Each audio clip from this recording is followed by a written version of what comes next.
Hello friends, வணக்கம் and welcome to the Pangu Sandhai. நான் உங்கள் கோபி. இன்னைக்கு Nifty 50 பார்த்தீங்கன்னா கிட்டத்தட்ட 98 பாயிண்ட்ஸ் இன்க்ரீஸ் ஆகி 0.56% பாசிட்டிவ்ல 17,722ல க்ளோஸ் ஆயிருக்கு. அண்ட் அதுவே பேங்க் நிஃப்டி பார்த்தீங்கன்னா கிட்டத்தட்ட 531 பாயிண்ட்ஸ் இன்க்ரீஸ் ஆகி 1.3% பாசிட்டிவ்ல 41,366ல க்ளோஸ் ஆயிருக்கு. இன்னைக்கு ஓவரால் மார்க்கெட்டில் banking sector and FMCC sector தான் ஓரளவுக்கு பாசிட்டிவாக இருந்தது. அண்ட் அதுவே ஐடி செக்டாரை பொறுத்த வரைக்கும் நெகட்டிவாக இருந்தது. லாஸ்ட் 1 or 2 வீக்ஸாகவே பார்த்தீங்கன்னா மார்க்கெட் வந்து ஓரளவுக்கு பாசிட்டிவாகவே இருக்குது. அண்ட் இதுக்கு ஒரு முக்கியமான காரணம் வந்து லாஸ்ட் 7 டேஸாகவே எஃப்ஐஎஸ் வந்து கண்டினியூஸாக பை பண்ணிகிட்ருக்காங்க. அண்ட் மோஸ்ட்லி இந்த ரேலின்றது ஓரளவுக்கு சஸ்டெயின் ஆகும் தான் எக்ஸ்பெக்ட் பண்ணப்படுது. ஆனால் இன்னைக்கிலிருந்து Q4 ரிசல்ட் ஸ்டார்ட் ஆகுறதுனால அதை அந்தந்த கம்பெனியோட இண்டிவிஜுவல் ஸ்டாக் பர்ஃபார்மன்ஸை ட்ரிகர் பண்ணணும். அண்ட் இன்னைக்கு ஓவராலாக டாப் கெய்னர்ஸ்னு பார்க்குறப்போ Kotak Mahindra bank, Navin fluorine, JSW steel, Eicher motors and IEX. And அதுவே டாப் லூசர்ஸ்னு பார்க்குறப்போ MCX, Berger paint, ABB, Delta Corp and Crompton. And futures and ஆப்ஷன்ஸோட டேட்டா படி எந்த ஸ்டாக்ஸில் அதிகமாக லாங் பில்டப் ஆகிட்டுருக்குன்னு பார்க்குறப்போ Navin fluorine, IEX, container corporation, TVS motors and Bajaj auto. And அடுத்து அதிகமாக ஷார்ட் பில்டப் ஆகிற ஸ்டாக்ஸ்னு பார்க்குறப்போ Berger paint, ABB, Delta car, Crompton and TCS.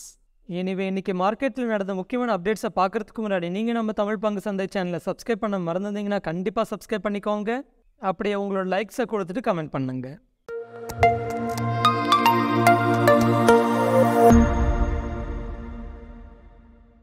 Okay, first வந்து பேங்க் ஆஃப் பரோடாவோட Q4 பிஸ்னஸ் டேட்டாவை பார்த்துடலாம். ஸோ இந்த Q4ல் பேங்க் ஆஃப் பரோடாவோட டோட்டல் டெபாசிட்ஸ் பார்த்தீங்கன்னா போன வருஷத்தோட கம்பேர் பண்ணுறப்போ 15.1% அதிகமாக இருக்குது. அண்ட் அது போன குவார்ட்டரோட கம்பேர் பண்ணுறப்போ 4.7% அதிகமாக இருக்குது. அண்ட் அந்த டோட்டல் டெபாசிட்ஸில் காசா டெபாசிட்ஸ், அதாவது கரண்ட் அக்கௌண்ட் சேவிங்ஸ் அக்கௌண்ட்டோட டெபாசிட்ஸ் பார்த்தீங்கன்னா போன வருஷத்தோட கம்பேர் பண்ணுறப்போ 7.9% அதிகமாக இருக்குது. அண்ட் போன குவார்ட்டரோட கம்பேர் பண்ணுறப்போ 5.9% அதிகமாக இருக்குது. பொதுவாக பேங்க்குக்கு வந்து டெபாசிட்ஸ் எந்த அளவுக்கு அதிகமாகுதோ இல்லையோ அதில் ஸ்பெசிஃபிக்காக காசா டெபாசிட்ஸ் அதிகமாச்சுன்னா அது பேங்க்குக்கு பாசிட்டிவாக இருக்கும்.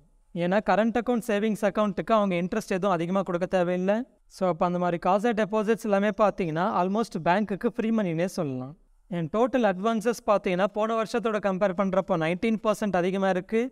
அண்ட் போன குவார்ட்டரோட கம்பேர் பண்ணுறப்போ 5.4% அதிகமாக இருக்குது. அண்ட் பேங்க் வந்து இதே போல் இன்னொரு அப்டேட்டும் கொடுத்துருந்தாங்க.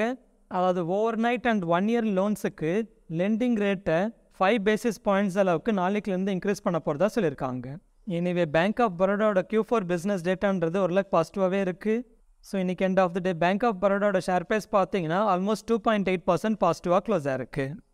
ஓகே, அடுத்து ஸ்டார் ஹெல்த் இன்சூரன்ஸோட Q4 பிஸ்னஸ் டேட்டாவை பார்க்கலாம்.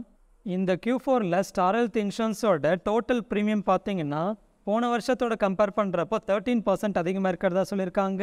அண்ட் அதில் ஸ்பெசிஃபிக்காக அவங்களுக்கு அதிகமான ரெவன்யூ கான்ட்ரிபியூட் பண்ணியிருக்கிற ரீட்டைல் செக்மெண்ட்னு பார்க்குறப்போ ஆல்மோஸ்ட் 18% அதிகமாக இருக்குது. அண்ட் அதுவே குரூப் ஹெல்த் இன்சூரன்ஸோட செக்மெண்ட் பார்த்தீங்கன்னா 31% ட்ராப் ஆயிருக்கு. எனிவே ஓவரால் டோட்டல் ப்ரீமியம்னு பார்க்குறப்போ ஓரளவுக்கு நல்லாவே க்ரோ ஆயிருக்கு. ஸோ இந்த அப்டேட்க்கு அப்புறமா இன்றைக்கி ஸ்டார் ஹெல்த் இன்சூரன்ஸோட ஷேர் ப்ரைஸ் பார்த்தீங்கன்னா ஆல்மோஸ்ட் 4.4% பாசிட்டிவாக க்ளோஸ் ஆயிருக்கு. ஓகே, அடுத்து கொட்டாக் மஹிந்திரா பேங்க்கோட அப்டேட்டை பார்க்கலாம். MSCIயோட மே ரிவ்யூவில் கொட்டாக் மஹிந்திரா பேங்க்கோட வெயிட்டேஜ் அதிகமாகலாம்னு நுவாமா இன்ஸ்டிடியூஷனல் ஈக்விட்டிஸ்ன்றவங்க கருத்து தெரிவிச்சிருக்காங்க. அதாவது இந்த பேங்க்கில் FPSோட ஷேர் ஹோல்டிங் பார்த்தீங்கன்னா Q3லேருந்து Q4க்கு 42.7%லேருந்து 41.22% குறைஞ்சிருக்கிறதாவும். அண்ட் இதனால் மே ரிவ்யூவில் MSCIயோட இண்டெக்ஸில் கொட்டாக் மஹிந்திரா பேங்க்கோட வெயிட்டேஜ் அதிகமாகும்னு சொல்லியிருக்காங்க. அண்ட் இந்த வெயிட்டேஜ் கேல்குலேஷன்ஸ் கரெக்டாக இருந்ததுன்னா கொட்டாக் மஹிந்திரா பேங்க்கோட ஆல்மோஸ்ட் 3.2 crore ஷேர்ஸ் பை ஆகும்னு சொல்லியிருக்காங்க. ஸோ இந்த அப்டேட் பிறகு இன்றைக்கி கொட்டாக் மஹிந்திரா பேங்க்கோட ஷேர் ப்ரைஸ் பார்த்தீங்கன்னா ஆல்மோஸ்ட் 4.96% பாசிட்டிவாக க்ளோஸ் ஆயிருக்கு.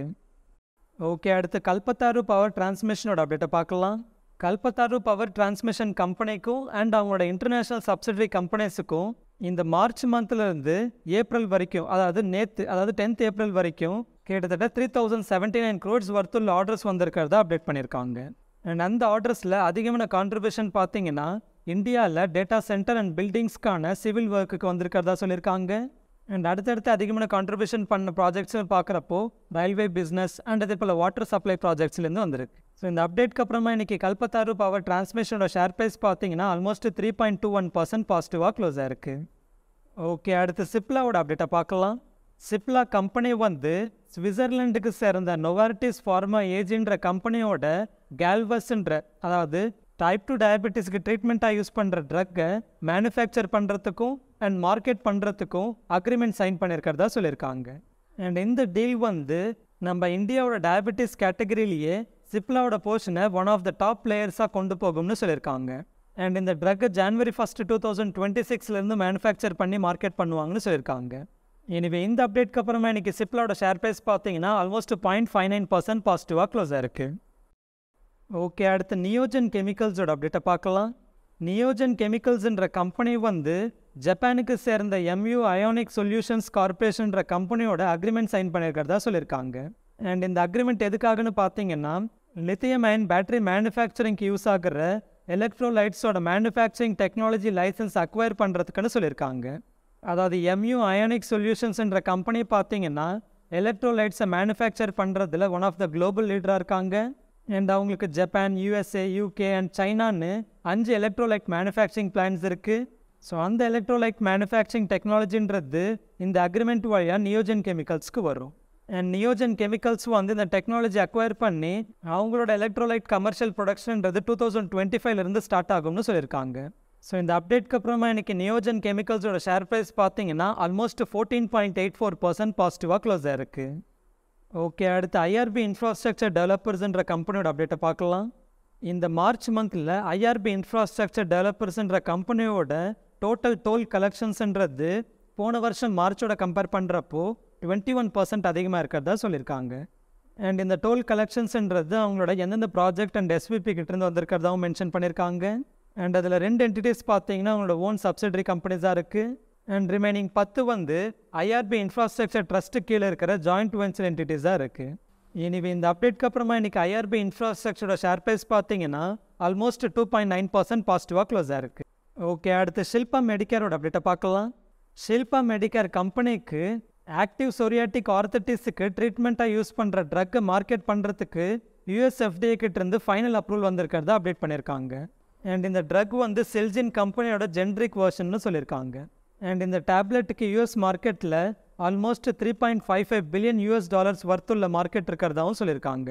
ஸோ இந்த அப்டேட்க்கு அப்புறமா இன்றைக்கி ஷில்பா மெடிக்கேரோட ஷேர் ப்ரைஸ் பார்த்தீங்கன்னா ஆல்மோஸ்ட் 14.57% பாசிட்டிவாக க்ளோஸ் ஆயிருக்கு. ஓகே, அடுத்து பஜாஜ் ஆட்டோட அப்டேட்டை பார்க்கலாம். பஜாஜ் ஆட்டோ கம்பெனியும் அண்ட் ட்ரைப் மோட்டார் சைக்கிள்ஸும் சேர்ந்து இந்தியாவில் அவங்களோட நெக்ஸ்ட் ஃபேஸ் ஆஃப் பார்ட்னர்ஷிப் ஆப்ரேஷன்ஸை லான்ச் பண்ணியிருக்கிறதா அப்டேட் பண்ணியிருக்காங்க. அதாவது ட்ரைப் மோட்டார் சைக்கிள்ஸ் கம்பெனி பார்த்தீங்கன்னா அவங்களோட இந்தியாவோட டிஸ்ட்ரிபியூஷன் ஆப்ரேஷன்ஸை பஜாஜ் ஆட்டோக்கு ட்ரான்ஸ்ஃபர் பண்ணியிருக்காங்க. அண்ட் இதனால் ட்ரைப் மோட்டார் சைக்கிள்ஸோட டீலர் நெட்வொர்க் பார்த்தீங்கன்னா இந்தியாவில் கரண்ட்டாக இருக்கிற 15 சிட்டிஸ்லேருந்து 120 சிட்டிஸுக்கு நெக்ஸ்ட் 2 இயர்ஸில் இன்க்ரீஸ் ஆகும்னு சொல்லியிருக்காங்க. அண்ட் இந்த 2 கம்பெனியும் சேர்ந்து டெவலப் பண்ண new range of mid sized Triumph மோட்டார் சைக்கிளில் 2023 லான்ச் பண்ண போகிறதாகவும் சொல்லியிருக்காங்க. ஆக்சுவலாக 2020 தான் பார்த்தீங்கன்னா இந்த 2 கம்பெனியும் சேர்ந்து பார்ட்னர்ஷிப் போட்டாங்க. அதாவது இந்த மாதிரி new range of mid sized Triumph மோட்டார் சைக்கிள்ஸை டெவலப் பண்ணுறதுக்கு ஸ்ட்ராட்டஜிக் பார்ட்னர்ஷிப் போட்டிருந்தாங்க. ஆனால் இப்போ ட்ரைப் மோட்டார் சைக்கிள்ஸ் வந்து அவங்களோட இந்தியாவோட சேல்ஸ் அண்ட் மார்க்கெட்டிங் ஆப்ரேஷன்ஸே வந்து பஜாஜ் ஆட்டோ கொடுத்துருக்காங்க. ஸோ இதுதான் 3 வருஷத்துக்கு அப்புறமா நெக்ஸ்ட் ஃபேஸ் ஆஃப் பார்ட்னர்ஷிப்னு சொல்லியிருக்காங்க. ஸோ எனிவே இந்த அப்டேட்க்கு அப்புறமா இன்றைக்கி பஜாஜ் ஆட்டோட ஷேர் ப்ரைஸ் பார்த்தீங்கன்னா ஆல்மோஸ்ட் 2.85% பாசிட்டிவாக க்ளோஸ் ஆயிருக்கு. ஓகே, அடுத்து இன்றைக்கி என்னோடய ட்ரேடிங் போர்ஷனோட அப்டேட்னு பார்க்குறப்போ இன்றைக்கி எண்ட் ஆஃப் த டே என்னோட போர்ஷன்ஸோட MTM ப்ராஃபிட் பார்த்தீங்கன்னா ஆல்மோஸ்ட் 1.5 lakhs இருக்குது. ஓகே, அடுத்து இந்த வாரம் எக்ஸ்பைரி ஆகிற நிஃப்டியோட ஆப்ஷன் செயின் டேட்டா பார்க்குறப்போ நிஃப்டியோட இந்த வாரத்தோட சப்போர்ட் அண்ட் ரெசிஸ்டன்ஸ்ன்றது ஆல்மோஸ்ட் 17,500லேருந்து 18,000 இருக்கும்னு எதிர்பார்க்கலாம்.